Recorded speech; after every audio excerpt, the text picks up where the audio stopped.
Hi everyone, welcome to the channel. For my first video, I'm going to be reviewing the 8BitDo Ultimate 2C Wukong Edition. It's a wireless controller for Windows and Android, and it comes in at around $45 Canadian, or at least that's how much I paid for it. Pretty sure the standard colors are on sale quite frequently. Not sure how long this colorway is going to be around for, but it looked too cool to pass up. I haven't even played the game, but I have no self-control, and this thing looks sick. So let's get into it. So what you're going to find inside the box, of course, you're going to have your standard rubber charging cable, full USB to USB-C, nothing fancy. Probably won't use this. You got your instruction manual, a bunch of different languages, and then you've got your wireless adapter, which I will be using because it's awesome that a budget controller is wireless, fast, and looks great. So getting into the aesthetics, you can see it's black with red, which is objectively the coolest color combination. So you got kind of this red flame artwork all over, some red accents, thumbsticks around the home button, and then on the face buttons themselves. If you turn it around back, you can see you've got some stippling over here, that Wukong logo. You've got your switch for Bluetooth and 2.4, and then you've got this semi-transparent smoked kind of faceplate. You can kind of see the rumbles underneath. You got this kind of matte black design that goes around. All in all, a really, really cool looking controller. Granted, you're not going to be looking at it all that much because it'll be in your hands, but when it's not, it is very nice to look at.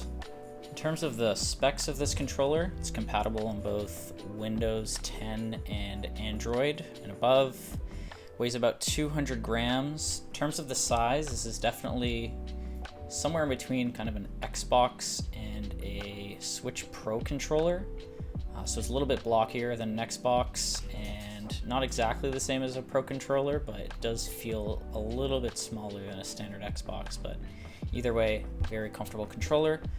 So it's got the 8BitDo infamous D-pad, although this is my first 8BitDo controller. From what I've heard, this is actually a little bit clickier than their standard fare.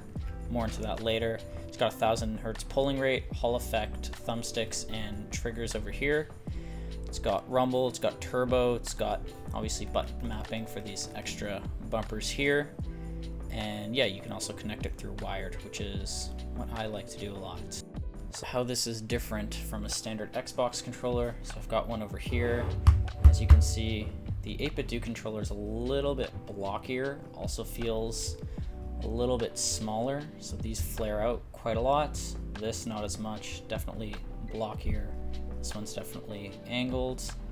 Apart from that, the layout's pretty similar. Truthfully, there's not that much of a difference in shape between both of these. You can see that the triggers are pretty different though. These ones definitely come in a lot flatter, like a little bit of flare. These ones are definitely a lot more aggressive in how they're tapered. Yeah, in terms of shape, they are relatively similar. Someone who has kind of regular to smaller sized hands, I do find this slightly more comfortable, but it could go either way. I've got tons of Xbox shaped controllers and I'm not going to stop using them anytime soon. Alright, so let's talk about the use case of this controller. So yeah, again, this is a budget option, and I purchased this because I want something that I can use for emulation, good all-rounder, third-person games, basically anything that isn't an FPS. If I'm gonna sweat, I'm gonna be using the big one Rainbow 2 SE. This is an amazing controller, it does everything I want for FPS. So that is covered there. This controller is for everything else. It's going to be essentially replacing my Vader 3 Pro. This again is a great controller. Not the biggest fan of the sensors. Also, I have this back paddle attachment here, which to me is essential because I do not like the back button placement. So yeah, I think I just want something that's a little more simple. This thing looks great. It's got these extra bumpers that I got used to on the Rainbow 2 SE, so picked it up.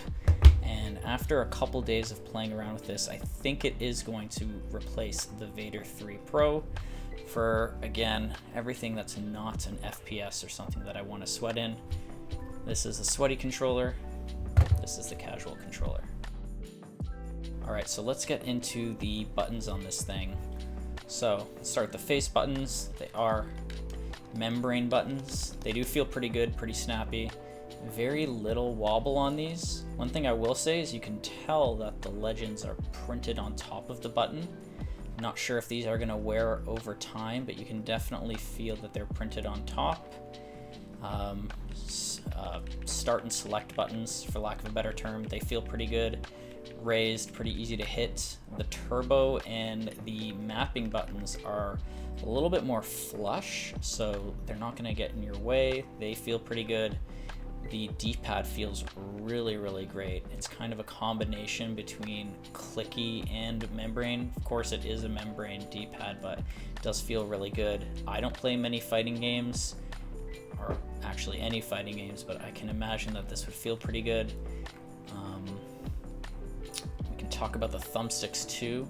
These feel really, really smooth. They're very, very good. But I will say that the grip on these absolutely sucks. I would definitely recommend putting a cover on them. I've got these Skull & Co covers. I use some on my Ally. I used them on my Vader, and I'm just gonna plop these on here. They feel great, no problem. If you're gonna cut costs, cut corners on a budget controller, something that can easily be fixed like that is perfectly fine with me. Turn it around to the back. So no back buttons on this one. I think that would be great if there were back buttons. I think they might do something like that on their standard Ultimate controller, in the sense that they have them there already. It would be really awesome if they add these bumpers to their Ultimate controller, because the bumpers, extra bumpers with the back button, is a really, really great combo. Again, that's what they do here. Love to see that on their Ultimate line, carry these forward. I think it would be a huge miss if they don't.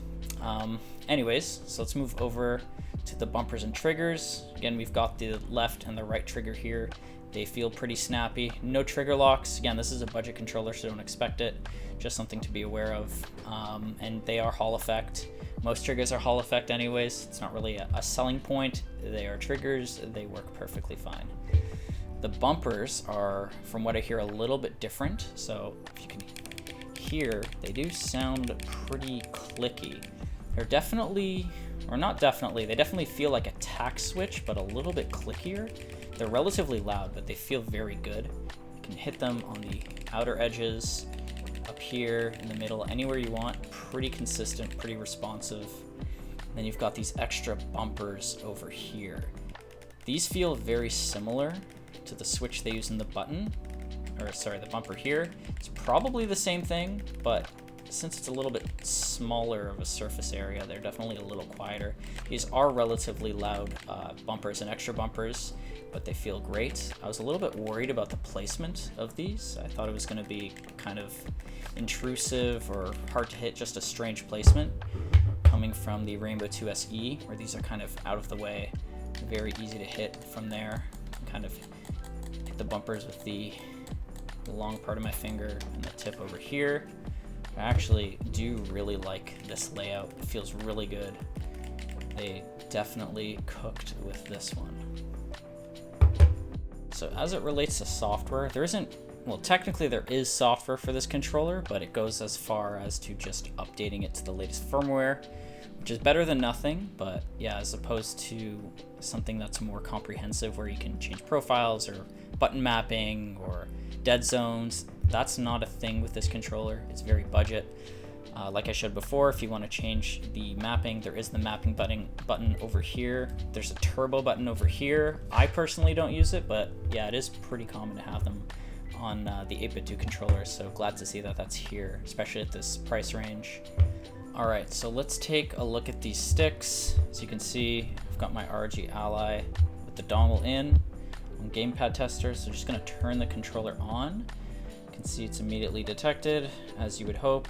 It's recognized here, and it does snap back to a perfect resting value consistently, which obviously means that there is an inner dead zone.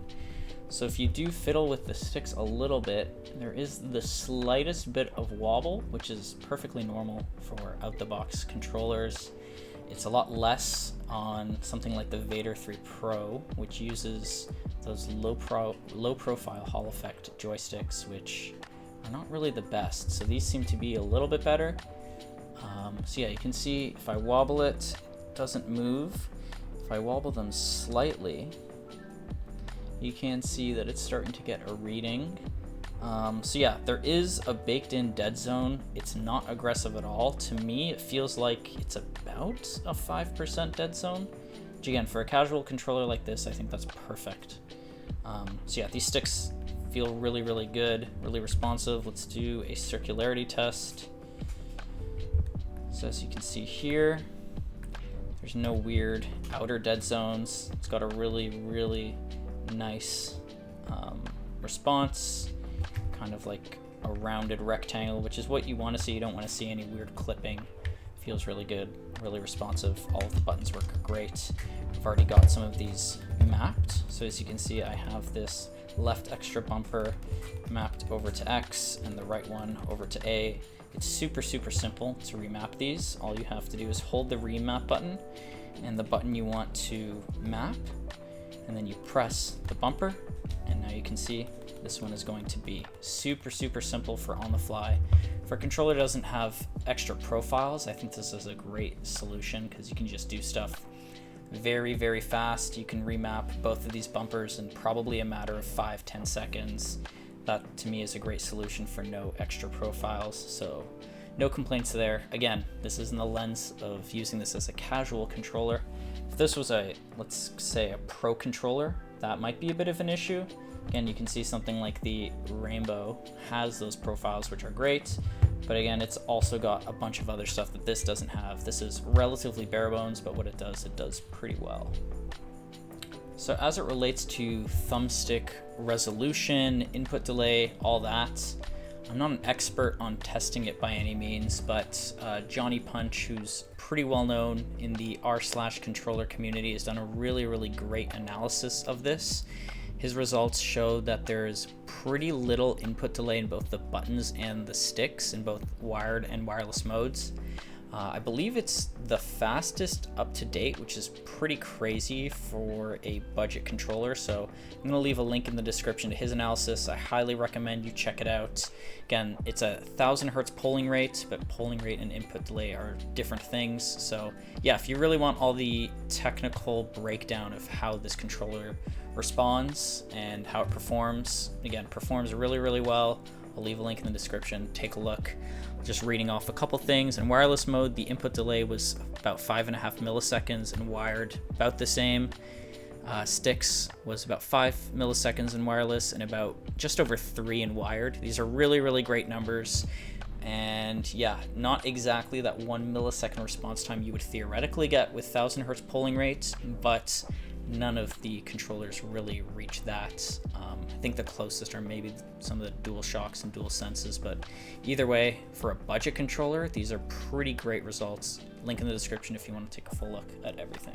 For stick resolution, looks like there's about 1,000 positions or more in between the center and the outer side of the thumbstick. So essentially, it's no big steps as you move your thumb. It's very smooth.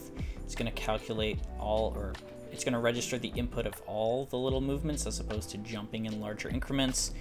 It says the previous 8BitDo controllers could only do about 50 positions. So basically from center over here to all the way to the edge, it would only calculate the position 50 times. Now it's at 1,000 or higher, which means it's really, really granular, super, super responsive. And yeah, again, this post from Johnny Punch convinced me to buy this controller because in addition to it looking really, really awesome, it is super responsive among some of these other features over here. All right, let's look at some control freaks. These are some Xbox ones. They look to be a little bit too tight. We've got some PS5 ones. And yeah, these fit really good. Personally, I won't be using them on these, but if you have some, I would definitely recommend using them. They fit pretty good. You can see at full tilt. They're not going to rub against the controller at all. They do feel really, really nice, but Yeah, I'm not going to use them. I will stick with my Skull & Co cap. Some cons to this, like I mentioned before, the button caps, these are super slick. They really do suck, but I have some of these thumbstick covers that I use. You can see I use them on my Ally, the Skull & Co ones. They're amazing, so that's a pretty easy fix. It's a bit of a shame there's no back buttons, but again, that's not what this line is for. This line is their very budget line, or relatively budget line. There's a wired version as well if you want to save a bit of money. Personally, I like using this with my ROG Ally over here, so wireless was the way to go. But if this was just sitting at my kind of gaming PC all day, I would have gone for the wired. It's a little bit different of a design on the wired version. It still looks really cool. So yeah, all in all, I think this is a really fantastic budget pro controller. If you have the need for an extra controller, or your Xbox controller is broken, I would just go with something like this. There's tons of offerings from other companies like EasySMX, GameSir. There's even the Fly Digiline, a little bit pricier, but yeah, I think this is a really great all-rounder. Nothing too flashy, nothing too fancy, and it just works. It's got great thumbsticks resolution. The face buttons are great. For membrane ones, they feel really, really good. I think they're kind of better than these kind of mechanical, not really mechanical ones we've been getting recently that kind of feel mushy. I do like these membrane face buttons. Sticks feel good, the bumpers feel fantastic, the D-pad feels fantastic, the extra bumpers are a huge play. Ergonomics feel great, especially if your hands are a little bit on the smaller side. I don't think you can go wrong, and again, this controller just looks so cool. I would definitely recommend it for about 45 Canadian. Obviously comes in cheaper if you're in the US. But yeah, all things considered, this is definitely going to be my main backup controller, if you want to call it that. This for FPS, this for everything else. It just works, it connects. It's got about 32 hours of battery life, supposedly, but I don't think I'm ever going to watch this thing die. It just has a lot of battery, feels really good. So yeah, I hope you enjoyed this review. I think this thing punches well above its weight, feels super premium without that super premium price tag. Yeah, let me know if you guys want to see any more content on this controller. I've got some other controllers I plan on reviewing. Maybe if you want a comparison between these two controllers here, as well as the Vader. These are kind of the three that I've got the most time in. They're all great at separate things, but again, these two are the magic combo right now. I know there's the Blitz 2 that's out. That one's interesting. I don't think it's for me. I'm kind of waiting for Big One to put out another Rainbow, a Rainbow 3 maybe, with some better trigger stops. But let me know if you want me to review this thing. I think it's awesome. And yeah, thanks for watching. Appreciate your support. Like and sub if you thought this was good content. Please feel free to leave some suggestions in the comments. See ya.